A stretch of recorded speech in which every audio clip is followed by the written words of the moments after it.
ನೋಡಿ, ಗೃಹಲಕ್ಷ್ಮಿ ಯೋಜನೆಯ ಪ್ರತಿಯೊಂದು ಫಲಾನುಭವಿಗಳಿಗೆ ಕೊನೆಗೂ ಸರ್ಕಾರದಿಂದ ಭರ್ಜರಿ ಗುಡ್ಡಿಸ್ನ ಕೊಟ್ಟಿದ್ದು, ನಿಮ್ಮ ಬ್ಯಾಂಕ್ ಖಾತೆಗೆ 6,000 ಹಣನ ಸರ್ಕಾರ ಜಮಾ ಮಾಡಲಿದೆ. ಹೇಗೆ 6,000 ಹಣ ಬರುತ್ತೆ ಅನ್ನೋದಕ್ಕೆ ಈ ಒಂದು ವಿಡಿಯೋನ ನೀವೇ ನೋಡಿ. 3 ತಿಂಗಳದ್ದು ಅಮೌಂಟ್ ಪೆಂಡಿಂಗ್ ಇತ್ತು. ಈಗ 1 ತಿಂಗಳದ್ದು ಅಮೌಂಟ್ ಹಾಕಿದ್ದೀನಿ. ಸೊ ಸೆಪ್ಟೆಂಬರ್ ಅಕ್ಟೋಬರ್ದು ಹಾಕಿದ್ರೆ ಕ್ಲಿಯರ್ ಆದಂಗೆ. ಬಟ್ ಏನು ಆಗಸ್ಟ್ ದುಡ್ಡಿದೆಯಾ ಅದನ್ನು ಕ್ಲಿಯರ್ ಮಾಡಿ ಬಂದಿದ್ದೀನಿ. ಕೇಳಿದ್ರಲ್ಲ ವೀಕ್ಷಕರೇ, ಸರ್ಕಾರದಿಂದ ಪ್ರತಿಯೊಬ್ಬರಿಗೂ ಸಚಿವೆ ಲಕ್ಷ್ಮೀ ಹೆಬ್ಬಾಳ್ಕರ್ ಅವರು ಭರ್ಜರಿ ಗುಡ್ಡಿಸ್ನ ಕೊಟ್ಟಿದ್ದು ಒಂದಲ್ಲ ಎರಡಲ್ಲ, ಒಟ್ಟು 3 ತಿಂಗಳ 6,000 ಹಣನ ಒಟ್ಟಿಗೆ ನಿಮ್ಮ ಬ್ಯಾಂಕ್ ಖಾತೆಗೆ ಜಮಾ ಮಾಡ್ತಾ ಇದ್ದಾರೆ. ಅದೇ ರೀತಿ ಸರ್ಕಾರದಿಂದ ರೇಷನ್ ಕಾರ್ಡ್ ದಾರರಿಗೂ ಕೂಡ ಇಂದಿರಾ ಕಿಟ್ನ ಕೊಡ್ತಾ ಇದ್ದು, ಈ ಕಿಟ್ ಅಲ್ಲಿ ಯಾವ ರೀತಿಯ ಆಹಾರ ಪದಾರ್ಥಗಳಿರುತ್ತೆ ಅಂತ ತಿಳ್ಕೊಳ್ಳೋಣ. ಮತ್ತು ಇಂದು ಗುರುವಾರ ಡಿಸೆಂಬರ್ 4ರಿಂದ ಕರ್ನಾಟಕದ 24 ಜಿಲ್ಲೆಗಳಿಗೆ 3 ತಿಂಗಳ 6,000 ಹಣ ಬರ್ತಾ ಇದ್ದು, ಸರ್ಕಾರದಿಂದ ಬಂದಿರುವಂತಹ ಒಂದು ಮಾಹಿತಿ ಏನು ಅಂತ ನಾನು ನಿಮಗೆ ತಿಳಿಸ್ಕೊಡ್ತಾ ಇದ್ದೀನಿ. ಅದಕ್ಕಿಂತ ಮೊದಲು ನೀವೇನಾದ್ರೂ ಇನ್ನೂ ಕೂಡ ನನ್ನ ಚಾನಲ್ನ ಸಬ್ಸ್ಕ್ರೈಬ್ ಆಗಿಲ್ಲ ಅಂದರೆ ದಯವಿಟ್ಟು ಪ್ರತಿಯೊಬ್ಬರು ಚಾನಲ್ನ ಸಬ್ಸ್ಕ್ರೈಬ್ ಮಾಡ್ಕೊಳ್ಳಿ. ಹಾಗೆ ವಿಡಿಯೋಗೆ ಒಂದು ಲೈಕ್ನ ಕೊಡಿ. ಹೌದು ವೀಕ್ಷಕರೇ, ಗೃಹಲಕ್ಷ್ಮಿ ಯೋಜನೆಯ ಪ್ರತಿಯೊಂದು ಫಲಾನುಭವಿಗಳಿಗೆ ಕೊನೆಗೂ ಸರ್ಕಾರದಿಂದ ಸಚಿವೆ ಲಕ್ಷ್ಮೀ ಹೆಬ್ಬಾಳ್ಕರ್ ಅವರು ಭರ್ಜರಿ ಗುಡ್ಡಿಸ್ನ ಕೊಟ್ಟಿದ್ದಾರೆ. ನೋಡಿ, ಕಳೆದ ಸಾಕಷ್ಟು ತಿಂಗಳಿಂದ ನಮ್ಮ ಬ್ಯಾಂಕ್ ಖಾತೆಗೆ ಹಣ ಜಮಾ ಆಗಿಲ್ಲ ಅಂತ ಪ್ರತಿನಿತ್ಯವೂ ಕೂಡ ಪ್ರತಿಯೊಂದು ಫಲಾನುಭವಿಗಳು ವೆಯ್ಟ್ ಮಾಡ್ತಾ ಇದ್ರಿ.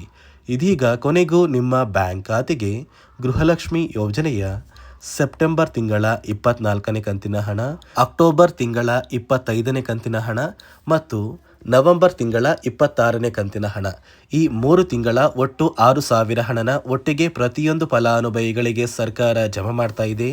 ನಿಮ್ಮ ಬ್ಯಾಂಕ್ ಖಾತೆಗೆ ಸರ್ಕಾರ ಈ 6,000 ಹಣನ ಡಿಸೆಂಬರ್ 4ರಿಂದ ಜಮಾ ಮಾಡಲಿದ್ದು, ಪ್ರತಿಯೊಂದು ಫಲಾನುಭವಿಗಳು ಪ್ರತಿನಿತ್ಯವೂ ಕೂಡ ಕೆಲವೇ ದಿನಗಳಲ್ಲಿ ಈ ಒಂದು ಹಣನ ಪಡ್ಕೋತೀರಾ. ಅದೇ ರೀತಿ ರೇಷನ್ ಕಾರ್ಡ್ ದಾರರಿಗೂ ಕೂಡ ಸರ್ಕಾರದಿಂದ ಒಂದು ಭರ್ಜರಿ ಗುಡ್ಡಿಸ್ನ ಕೊಟ್ಟಿದ್ದಾರೆ. ನೋಡಿ, ಉಚಿತ ಅನ್ನಭಾಗ್ಯ ಯೋಜನೆಯ ಅಕ್ಕಿ ಜೊತೆಗೆ ಇನ್ನು ಮುಂದೆ ಸರ್ಕಾರ ಡಿಸೆಂಬರ್ ತಿಂಗಳಿಂದ ನಿಮಗೆ ಈ ಒಂದು ಯೋಜನೆಯಲ್ಲಿ ಇಂದಿರಾ ಕಿಟ್ನ ಸರ್ಕಾರ ಕೊಡ್ತಾ ಇದೆ. ಯಾಕಂದ್ರೆ ಅನ್ನಭಾಗ್ಯದ ಜೊತೆಗೆ ಈ ಇಂದಿರಾ ಕಿಟ್ನ ಸರ್ಕಾರ ಕೊಡ್ತಾ ಇದ್ದು, ಈ ಕಿಟ್ಟಲ್ಲಿ ಅಡುಗೆ ಎಣ್ಣೆ, ತೊಗರಿ ಬೇಳೆ, ಸಕ್ಕರೆ ಮತ್ತು ಉಪ್ಪು, ಈ 4 ರೀತಿಯ ಆಹಾರ ಪದಾರ್ಥಗಳನ್ನ ಪ್ರತಿ ತಿಂಗಳು ಕೂಡ ಇಂದಿರಾ ಕಿಟ್ಟಲ್ಲಿ ಸರ್ಕಾರ ಕೊಡುತ್ತೆ. ಮತ್ತು ಈ ಕಿಟ್ನ ನೀವು ಪಡ್ಕೋಬೇಕು ಅಂದರೆ ಹಾಗೂ ಗೃಹಲಕ್ಷ್ಮಿ ಯೋಜನೆಯ ಈ 3 ತಿಂಗಳ 6,000 ಹಣನ ನೀವು ಪಡ್ಕೋಬೇಕು ಅಂದರೆ ಸರ್ಕಾರದಿಂದ ಕೆಲವು ಹೊಸ ನಿಯಮಗಳನ್ನ ಹಣಕಾಸು ಇಲಾಖೆ ಜಾರಿಗೆ ತಂದಿದೆ. ಈ ನಿಯಮಗಳನ್ನ ನೀವು ಪಾಲಿಸಿದರೆ ಮಾತ್ರ ಈ ಗೃಹಲಕ್ಷ್ಮಿ ಹಣ ಹಾಗೂ ಇಂದಿರಾ ಕಿಟ್ನ ನೀವು ಪಡ್ಕೊಳ್ಳೋದು. ಹಾಗಾದರೆ ಬನ್ನಿ ವೀಕ್ಷಕರೇ, ಸರ್ಕಾರದಿಂದ ಬಂದಿರುವಂತಹ ಆ ನಿಯಮಗಳು ಏನು ಅಂತ ಕೂಡ ತಿಳ್ಕೊಳ್ಳೋಣ.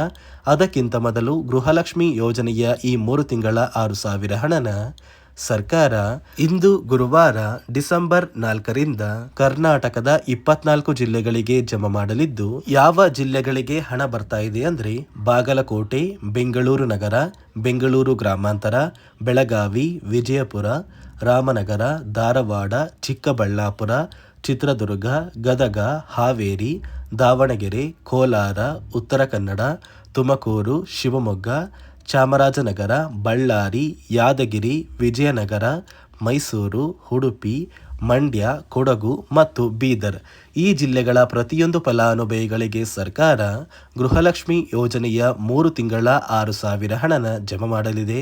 ನೋಡಿ ವೀಕ್ಷಕರೇ, ಇಲ್ಲಿಯವರೆಗೂ ಗೃಹಲಕ್ಷ್ಮಿ ಯೋಜನೆಯ ಒಟ್ಟು 23 ಕಂತಿನ ಹಣನ ಸಾಕಷ್ಟು ಫಲಾನುಭವಿಗಳಿಗೆ ಸರ್ಕಾರ ಜಮಾ ಮಾಡಿದೆ.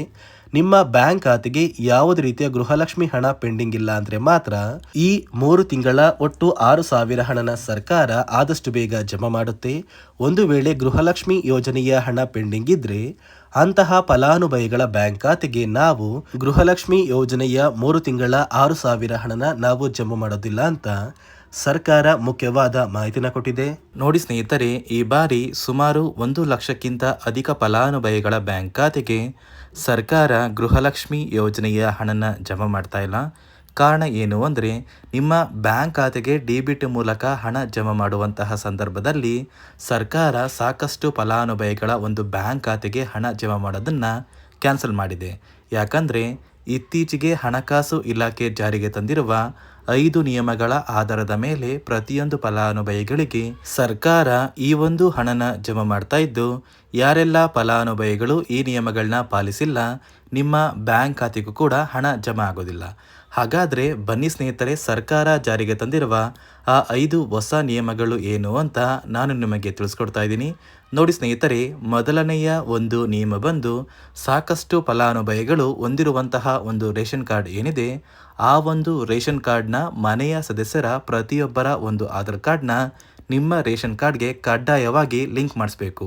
ಅಂದರೆ ಈ ಒಂದು ಲಿಂಕ್ ಮಾಡಿಸುವಂತಹ ಒಂದು ಪ್ರೊಸೀಜರ್ಗೆ ಸರ್ಕಾರ KYC ಅಂತ ಕರೀತಾರೆ. ನಿಮ್ಮ ರೇಷನ್ ಕಾರ್ಡ್ಗೆ ಇನ್ನೂ ಸಹ KYC ಆಗಿಲ್ಲ ಅಂದರೆ ನಿಮ್ಮ ಬ್ಯಾಂಕ್ ಖಾತೆಗೆ ಸರ್ಕಾರ ಮುಂದಿನ ದಿನಗಳಲ್ಲಿ ಗೃಹಲಕ್ಷ್ಮಿ ಯೋಜನೆಯ ಹಣನ ಕ್ಯಾನ್ಸಲ್ ಮಾಡುತ್ತೆ. ಅದೇ ರೀತಿ ಎರಡನೆಯ ಒಂದು ನಿಯಮ ಬಂದು ಸಾಕಷ್ಟು ಫಲಾನುಭವಿಗಳು ಕಳೆದ 3 ತಿಂಗಳಿಂದ ಸರ್ಕಾರದಿಂದ ಬರ್ತಾ ಇರುವಂತಹ ಒಂದು ರೇಷನ್ ಏನಿದೆ, ಅಂದರೆ ಉಚಿತ ಅಕ್ಕಿ ಏನಿದೆ, ಈ ಒಂದು ರೇಷನ್ನ ಪಡ್ಕೋತಾ ಇಲ್ಲ. ಒಂದು ವೇಳೆ ಕಳೆದ 3 ತಿಂಗಳಿಂದ ನೀವು ರೇಷನ್ನ ಪಡ್ಕೊಂಡಿಲ್ಲ ಅಂದರೆ ಸರ್ಕಾರ ನಿಮ್ಮ ಬಳಿ ಇರುವಂತಹ ಒಂದು ರೇಷನ್ ಕಾರ್ಡ್ನ ಕ್ಯಾನ್ಸಲ್ ಮಾಡುತ್ತೆ. ನಿಮ್ಮ ರೇಷನ್ ಕಾರ್ಡ್ನ ಸರ್ಕಾರ ಕ್ಯಾನ್ಸಲ್ ಮಾಡಿದರೆ ನಿಮ್ಮ ಬ್ಯಾಂಕ್ ಖಾತೆಗೆ ಗೃಹಲಕ್ಷ್ಮಿ ಯೋಜನೆಯ ಹಣ ಇರ್ಬೋದು ಮತ್ತು ಸರ್ಕಾರದಿಂದ ಬರುವಂತಹ ಒಂದು ಸೌಲಭ್ಯಗಳನ್ನ ನೀವು ಕಳ್ಕೋಬೇಕಾಗುತ್ತೆ.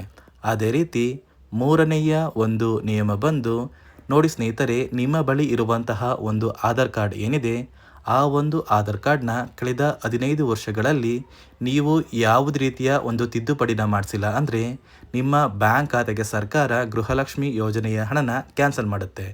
ಯಾಕಂದರೆ ಸರ್ಕಾರದಿಂದ ಬಂದಿರುವಂತಹ ಒಂದು ಆದೇಶದ ಪ್ರಕಾರ ಪ್ರತಿಯೊಂದು ಫಲಾನುಭವಿಗಳು ಕಳೆದ 15 ವರ್ಷಗಳಲ್ಲಿ ಯಾವುದೇ ರೀತಿಯ ಒಂದು ತಿದ್ದುಪಡಿನ ನಿಮ್ಮ ಆಧಾರ್ ಕಾರ್ಡ್ಗೆ ನೀವು ಮಾಡಿಸಿಲ್ಲ ಅಂದರೆ ಕಡ್ಡಾಯವಾಗಿ ಆದಷ್ಟು ಬೇಗ ನಿಮ್ಮ ಆಧಾರ್ ಕಾರ್ಡ್ಗೆ ತಿದ್ದುಪಡಿನ ಮಾಡಿಸಿ. ಅದೇ ರೀತಿ ನಾಲ್ಕನೆಯ ಒಂದು ನಿಯಮ ಬಂದು ನಿಮ್ಮ ಕುಟುಂಬದ ಒಂದು ವಾರ್ಷಿಕ ಆದಾಯ 7 ಲಕ್ಷಕ್ಕಿಂತ ಕಡಿಮೆ ಇರಬೇಕು. ಒಂದು ವೇಳೆ ನಿಮ್ಮ ಕುಟುಂಬದ ವಾರ್ಷಿಕ ಆದಾಯ 7 ಲಕ್ಷಕ್ಕಿಂತ ಜಾಸ್ತಿ ಇದ್ದರೆ ನಿಮ್ಮ ಬ್ಯಾಂಕ್ ಖಾತೆಗೆ ಸರ್ಕಾರ ಗೃಹಲಕ್ಷ್ಮಿ ಯೋಜನೆಯ ಹಣನ ಕ್ಯಾನ್ಸಲ್ ಮಾಡುತ್ತೆ. ಅದೇ ರೀತಿ ಐದನೆಯ ಒಂದು ನಿಯಮ ಬಂದು ನಿಮ್ಮ ಕುಟುಂಬದ ಸದಸ್ಯರು ಅಥವಾ ಗೃಹಲಕ್ಷ್ಮಿ ಯೋಜನೆಯ ಫಲಾನುಭವಿಗಳು ಯಾರು ಕೂಡ ಸರ್ಕಾರಿ ನೌಕರರಾಗಿ ಕಾರ್ಯನಿರ್ವಹಿಸ್ತಾ ಇರಬಾರ್ದು. ಒಂದು ವೇಳೆ ನಿಮ್ಮ ಕುಟುಂಬದಲ್ಲಿ ಯಾರೇ ಆಗಿದ್ರೂ ಸರ್ಕಾರಿ ನೌಕರರಾಗಿ ಕಾರ್ಯನಿರ್ವಹಿಸ್ತಾ ಇದ್ದರೆ ನಿಮ್ಮ ಬ್ಯಾಂಕ್ ಖಾತೆಗೆ ಗೃಹಲಕ್ಷ್ಮಿ ಯೋಜನೆಯ ಹಣ ಕ್ಯಾನ್ಸಲ್ ಆಗುತ್ತೆ. ಈ 5 ನಿಯಮಗಳ ಆಧಾರದ ಮೇಲೆ ಪ್ರತಿಯೊಂದು ಫಲಾನುಭವಿಗಳಿಗೆ ಸರ್ಕಾರ ಹಣ ಜಮಾ ಮಾಡ್ತಾ ಇದೆ. ಒಂದು ವೇಳೆ ನೀವು ಈ 5 ನಿಯಮಗಳನ್ನ ಪಾಲಿಸಿಲ್ಲ ಅಂದರೆ ನೀವು ಕೂಡ ಗೃಹಲಕ್ಷ್ಮಿ ಯೋಜನೆಯ ಹಣದಿಂದ ವಂಚಿತರಾಗಬೇಕಾಗುತ್ತೆ. ನೋಡಿ ವೀಕ್ಷಕರೇ, ಇಂದು ಗುರುವಾರ ಡಿಸೆಂಬರ್ 4ರಿಂದ ಕರ್ನಾಟಕದ 24 ಜಿಲ್ಲೆಗಳಿಗೆ ಸರ್ಕಾರ ಗೃಹಲಕ್ಷ್ಮಿ ಯೋಜನೆಯ 3 ತಿಂಗಳ 6,000 ಹಣನ ಜಮಾ ಮಾಡ್ತಾ ಇದೆ. ಯಾವುದೇ ರೀತಿಯ ಗೃಹಲಕ್ಷ್ಮಿ ಹಣ ಪೆಂಡಿಂಗ್ ಇಲ್ಲ ಅಂದರೆ ಕೆಲವೇ ದಿನಗಳಲ್ಲಿ ಪ್ರತಿಯೊಬ್ಬರು ನಿಮ್ಮ ಬ್ಯಾಂಕ್ ಖಾತೆಗೆ ಈ ಒಂದು ಹಣನ ಪಡ್ಕೋತೀರಾ ಅಂತ ಹೇಳ್ತಾ, ಇದಿಷ್ಟು ಸರ್ಕಾರದಿಂದ ಬಂದಿರುವಂತಹ ಒಂದು ಮಾಹಿತಿಯಾಗಿದೆ. ನಾನು ಕೊಟ್ಟಿರುವಂತಹ ಮಾಹಿತಿ ನಿಮಗೆ ಇಷ್ಟ ಆಗಿದ್ದಲ್ಲಿ ದಯವಿಟ್ಟು ಪ್ರತಿಯೊಬ್ಬರು ನನ್ನ ಚಾನಲ್ನ ಸಬ್ಸ್ಕ್ರೈಬ್ ಮಾಡ್ಕೊಳ್ಳಿ, ಹಾಗೆ ವಿಡಿಯೋಗೆ ಒಂದು ಲೈಕ್ನ ಕೊಡಿ.